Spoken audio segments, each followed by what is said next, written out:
आइए आज देखते हैं कि लोकलवेल ऐप पर नए परचेज बिल को रिकॉर्ड कैसे करें। नए परचेज बिल को लोकलवेल ऐप पर ऐड करने के लिए आपको सबसे पहले ऐड परचेज पेज पे जाना है। वहाँ जाने के लिए इस पेज पे आपको यहाँ पे ऐड परचेज का ऑप्शन दिखेगा। यदि आप इसको क्लिक करते हैं तो आप सीधे ऐड परचेज पेज पर चले जाएंगे। यहाँ पे सबसे पहला ऑप्शन आ रहा है परचेज टाइप इनवॉइस है या डिलीवरी चालान है। देखिए ज़्यादातर जो आपके सप्लायर्स होंगे वो तो आपको एक टैक्स इनवॉइस ही देंगे परचेज़ के लिए, लेकिन कुछ ज़िले हैं जैसे छत्तीसगढ़ के कुछ ज़िले हैं, राजस्थान के कुछ ज़िले हैं, वहाँ पे सप्लायर्स क्या करते हैं कि वो आपको हर बार परचेज़ करने पे टैक्स इनवॉइस नहीं देंगे। वो लोग आपको पूरे मंथ में डिलीवरी चालान देते रहेंगे और मंथ के एंड में उन सभी डिलीवरी चालान्स को कन्वर्ट करके मर्ज करके एक टैक्स इनवॉइस आपको इशू कर देते हैं। तो यदि आपको सप्लायर ने टैक्स इनवॉइस दिया है तब तो आप ये ऑप्शन को कुछ भी चेंज नहीं करेंगे, लेकिन यदि आपको डिलीवरी चालान दिया है तो आप इसको सेकंड ऑप्शन को सिलेक्ट करके इस बिल को ऐड करेंगे। तो अभी के लिए मैं इसको टैक्स इनवॉइस पे रखता हूँ। दूसरा ऑप्शन नीचे आप देखेंगे कि है इनवॉइस डेट का। इनवॉइस डेट आपके पूरे बिल पे ही लिखा रहता है, पेपर बिल पे, तो आप वो जो डेट है उस डेट को यहाँ पे डाल सकते हैं। तीसरा ऑप्शन है इनवॉइस नंबर का। इनवॉइस नंबर आपका जो बिल पे नंबर लिखा होता है वो बिल नंबर आप यहाँ पे डाल सकते हैं। जैसे मान लीजिए मेरा बिल नंबर है 117215, तो मैंने यहाँ पे अपना इनवॉइस नंबर डाल दिया। अब जो तीसरा ऑप्शन है, अब ऑब्वियसली आपने जब भी परचेज़ किया होगा तो किसी सप्लायर से किया होगा, तो अभी आप सॉफ्टवेयर को ये बता रहे हैं कि आपने जो ये परचेज़ किया वो किस सप्लायर से किया। तो आप यहाँ पे ऐड डिस्ट्रीब्यूटर ऑप्शन को क्लिक करेंगे तो यहाँ पे आपको जो आपके सबसे ज़्यादा जिन डिस्ट्रीब्यूटर से आप मंगवाते हैं उनकी पूरी लिस्ट आपको यहाँ पे दिखाएगा।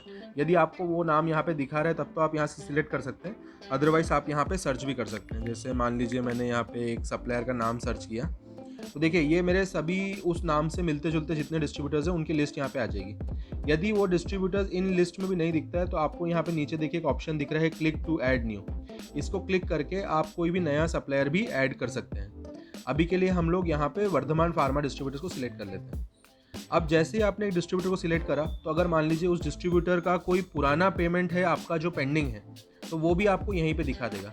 इसे आप क्लिक करेंगे तो आपके पास दो ऑप्शन दिखेंगे, या तो आप उनका कोई नया पेमेंट है जो रिकॉर्ड किया है वो आप यहाँ पे डाल सकते हैं, या फिर आप उनका पूरा स्टेटमेंट इस ऐप पर ही देख सकते हैं। उसके नीचे अगर आप देखेंगे तो एक ऑप्शन दिख रहा है आपको कि परचेज इनवॉइस में जीएसटी है या नहीं।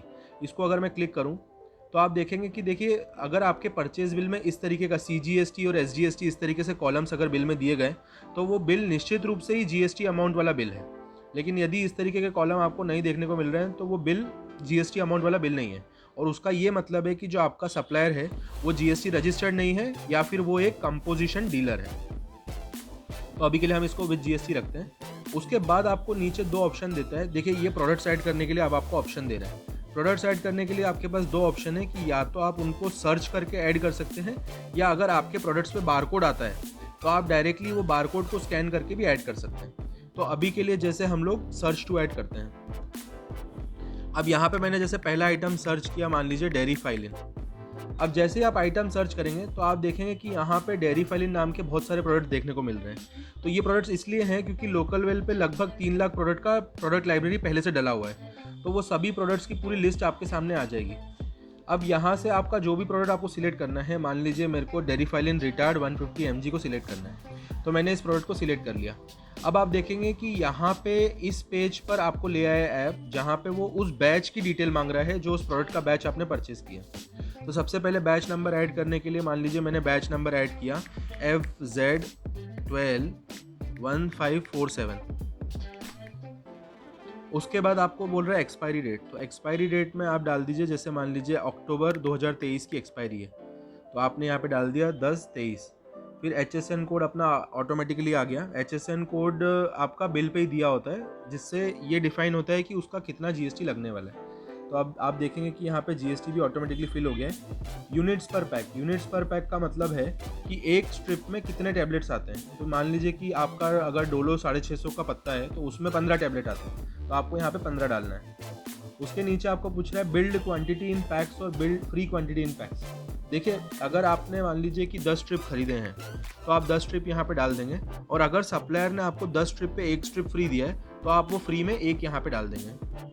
अब आप जैसे ही यहाँ पे डालते हैं तो अब आप देखेंगे कि नीचे देखिए आपका मार्जिन एडजस्ट हो गया है। ये अगर आप यहाँ पे देख पा रहे हैं तो योर मार्जिन अभी 30.9% हो गया है। अगर मैं अभी इसको निकाल दूँ तो आप देखिए कि अभी आपका मार्जिन दिखा रहा है 24%। फिर अगर आप नीचे आते हैं तो देखिए आपको MRP दिया, MRP आपके बिल में लिखा होगा, परचेज रेट भी आपके बिल में लिखा होता है। फिर आपको ऑप्शन दिखा रहा है सेल रेट। अब जो सेल रेट है, ज़्यादातर तो देखिए जो बिजनेसेस होते हैं उनका सेल रेट और MRP इक्वली होता है, लेकिन कुछ इस तरीके के जेनेरिक फार्मेसी बिजनेसेस होते हैं जहाँ पे MRP तो कुछ रैंडम MRP होता है, वो लोग अपना सेल रेट डिफाइन करते हैं मार्कअप रख के रेट के ऊपर। तो वो लोग इस ऑप्शन का यूज़ कर सकते हैं, अदरवाइज आप इस ऑप्शन को छोड़ भी सकते हैं। उसके लिए हमने यहाँ पे आपको कैलकुलेटर भी दिया है, अगर आप ये कैलकुलेटर को क्लिक करते हैं तो आप यहाँ से अपना जो सेल रेट है वो कैलकुलेट भी कर सकते हैं। उसके बाद नीचे आपके पास ऑप्शन आ रहा है डिस्काउंट का। अब जो डिस्काउंट है, जनरली आपको कुछ कैश डिस्काउंट वगैरह दिया है, बिल डिस्काउंट दिया है, तो वो आप यहाँ पे डाल सकते हैं। डिस्काउंट डालने के भी 2 तरीके हैं, या तो अगर परसेंट में दिया है तो आप परसेंट में डालिए, या लेकिन अगर आपको फ्लैट अमाउंट में दिया है तो आप अमाउंट में इसको चेंज करके आप अमाउंट में भी डिस्काउंट डाल सकते हैं, जिससे सॉफ्टवेयर उसको ऑटोमेटिकली परसेंट में कैलकुलेट कर लेगा। फिर आपके पास एक ऑप्शन और आता है ऐड स्कीम।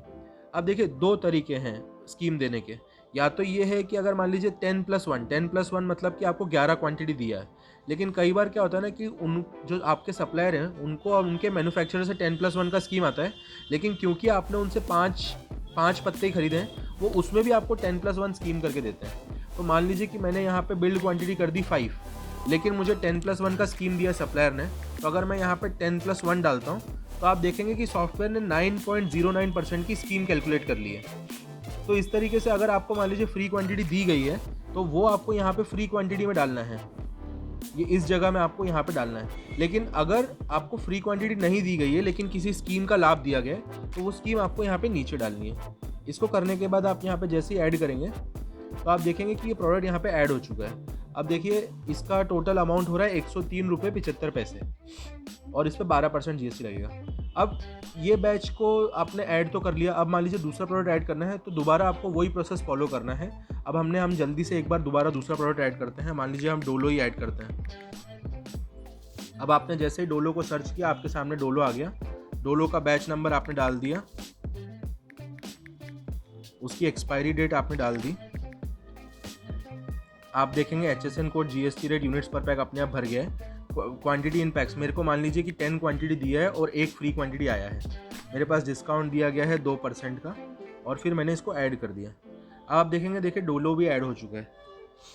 तो इस तरीके से आप क्या कर सकते हैं ना कि आप सारे प्रोडक्ट जो हैं अपने परचेज बिल के उनको ऐड कर लीजिए। अब नीचे में देखिए आपके पास ऑप्शन और क्या क्या है, आपको दिखा रहा है कि कुछ अगर पूरे बिल पे कुछ आपको सप्लायर ने डिस्काउंट दिया है तो वो आप यहाँ पे इस तरीके से ऐड कर सकते हैं। वो डिस्काउंट भी या तो आप परसेंट में ऐड कर सकते हैं या फिर अमाउंट में ऐड कर सकते हैं। उसके बाद नीचे ऑप्शन आ रहा है इनवॉइस अमाउंट का। यहाँ पे आप आपके पूरे बिल के जो कैलकुलेशन है उसका ब्रेकअप देख सकते हैं, जैसे सब टोटल कितना हुआ है, टोटल आपको कितना डिस्काउंट दिया है पूरे बिल पे 4.27% का, टोटल टैक्सेबल कितना हो रहा है 310 रुपये का, CGST SGST मतलब GST अमाउंट कितना हो रहा है 37 रुपये, और टोटल इनवॉइस अमाउंट कितना हो रहा है 347.99 रुपये। अब आप अगर नीचे देखेंगे तो देखिए 347.99 को राउंड ऑफ करने के बाद जो टोटल पेएबल अमाउंट होता है वो था 348 रुपये। अब अगर आप यहाँ पे सेव को क्लिक करते हैं तो देखिए अब आपको पेमेंट रिकॉर्ड करने के लिए ऐप पूछ रहा है। तो पेमेंट में अगर आप देखेंगे तो पेएबल अमाउंट है 348 रुपये। अब सॉफ्टवेयर आपको पूछ रहा है कि क्या आप इसको बिल को क्रेडिट में ऐड करना चाह रहे हैं या फिर आपने कुछ इसका पेमेंट किया है। तो अगर आपने पेमेंट नहीं किया है तो आप एड एज क्रेडिट रहने दीजिए और यहाँ पे एक ड्यू डेट डाल दीजिए। ड्यू डेट मतलब कि आप किस तारीख को पेमेंट करने का सोच रहे हैं। तो मान लीजिए मैंने यहाँ पे 10 तारीख डाल के सेव कर दिया। अब मैं यहाँ पे सेव करूँगा तो ये बिल क्रेडिट में ऐड हो जाएगा, मतलब 348 रुपये के बैलेंस के साथ ऐड हो जाएगा। लेकिन अगर मैं इसको एड एज कैश करता हूँ तो यहाँ पे देखिए अब आपका जो पेंडिंग अमाउंट आप ऊपर देखेंगे तो पेंडिंग अमाउंट अब 0 हो चुका है। और अब आप यहाँ पे नीचे में रिकॉर्ड कर सकते हैं कि मैंने जो पेमेंट किया गया है वो पेमेंट मेरा किस मोड के थ्रू है, UPI के थ्रू है, डेबिट कार्ड के थ्रू है, तो मैंने डेबिट कार्ड सिलेक्ट कर लिया। या फिर आप चेक सिलेक्ट कर सकते हैं यहाँ पे चेक करके, और आप चेक नंबर यहाँ पे डाल सकते हैं। जैसे मान लीजिए मेरा चेक का माइकर नंबर है TR 2473। तो इस तरीके से आप डाल के इसको सेव कर सकते हैं। वीडियो को अंत तक देखने के लिए धन्यवाद। पसंद आने पर लोकलवेल के YouTube चैनल को सब्सक्राइब जरूर करें और अन्य कोई भी प्रश्न होने पर दिए गए सपोर्ट नंबर पर व्हाट्सएप करें।